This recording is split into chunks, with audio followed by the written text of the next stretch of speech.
Kung wala kang pera, wala kang resources, gamitin mo ang mindset ng Jewish pigeon selling style. Sa Cebu City, may isang matandang cashier na pumapasok sa trabaho sakay ng convertible na Bentley. Tinanong siya ng isang customer, "Nagdadrive ka ng Bentley, pero cashier ka pa rin?" Sumagot siya, "Bigyan mo ako ng 700 piso, sasabihin ko sa iyo ang sagot." Agad na nag-abot ng 700 piso ang lalaki.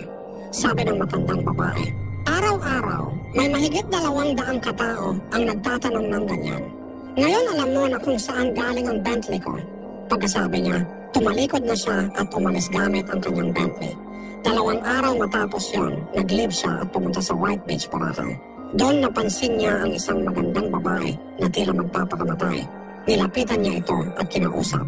Napag-alaman niyang lubog sa utang ng ilang milyon ang babae at wala nang nakikitang pag-asa. Sabi ng matanda, "Iha, huwag ka munang tumalon. Matutulungan kita. Basta makinig ka lang sa lahat ng sasabihin ko." Bahagyang nagdududa pero tumango ang babae. Tinanong ulit ng matanda, "Ngayong holiday ng Mayo 1, ano ang pinakakailangan ng mga turista? Hindi ba kasiyahan?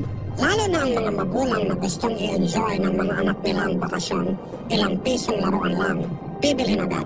Kaya ang gawin mo, magpa-customize ng maraming water guns. Hindi basta-bastang water gun, dapat may logo ng dagat o alon. Sunod, mag-set up ka ng flag o banner sa beach na may nakasulat, Water Gun Festival. Pero eto ang twist. Libreng gamitin ang mga water gun. Hindi binibenta. Gamitin lang tapos ibalik. Pero may deposit na 50 piso bawat isa. Napakunot noo ang babae. Di ibabalik din nila yan. Paano ka kikita? Ngumiti ang matanda. Dito ka magugulat. Free ang water gun, mababa ang deposit, tapos perfect timing dahil holiday. Walang batang tatanggi. May isang bata pa nga na may hawak 5 o 6 na water gun. Kung makapag-distribute ka ng 10,000 kada araw, kayang-kaya. Sa loob ng 5 araw, 50,000. Pero eto ang totoo, halos wala pang 10,000 ang isasaula. Kasi 50% nakakalimot na may deposit. 40% naman tamad ng bumalik. Sobrang lawak ng beach, nakakapagod. Tapos yung ibang bata, gustong iuwi yung water gun bilang souvenir. Halos walang bumabalik. Samantalang ang puhunan mo bawat isa, 10 piso lang, pero ang kita mo 40 piso. Ibig sabihin, 50,000 water guns is 50 peso, and 2.5 milyon peso. Bawas mo ang 500,000 piso na gastos, may 2 milyong piso kang kita sa loob lang ng 5 araw. Doon lang natauhan ng babae. Naisip niyang ang daming taon niyang nasayang. Pag-uwi niya, sinubukan niya ang sinabi ng matanda. 1 buwan lang, puno na ang bulsa niya. Nabayaran ang utang. Panalo sa buhay. Tinanong niya ang matanda, "Paano mo naisip niyang ganyang klaseng diskarte?" Ngumiti ito at sinabing, ang tunay na master ay hindi lang basta nilulutas ang problema, binabago niya ang pananaw para maglaho ang problema. Pero hindi pa diyan nagtatapos. Dahil sa sistemang yon, kumita ang babae ng 7 milyong piso sa loob ng 1 buwan. Gusto niyang ibigay ang kalahati sa matanda at gamitin ang natitira para bumili ng mansion at luxury car. Pero tumanggi ang matanda.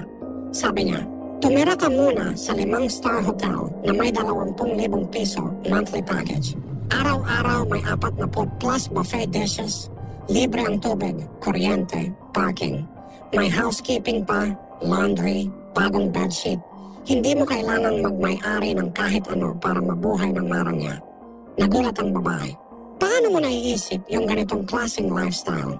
Sagot ng matanda, "Ang taong may utang pero walang alam, puro tapal dito, tapal doon. Ang matalino, 3 bagay lang ang ginagawa.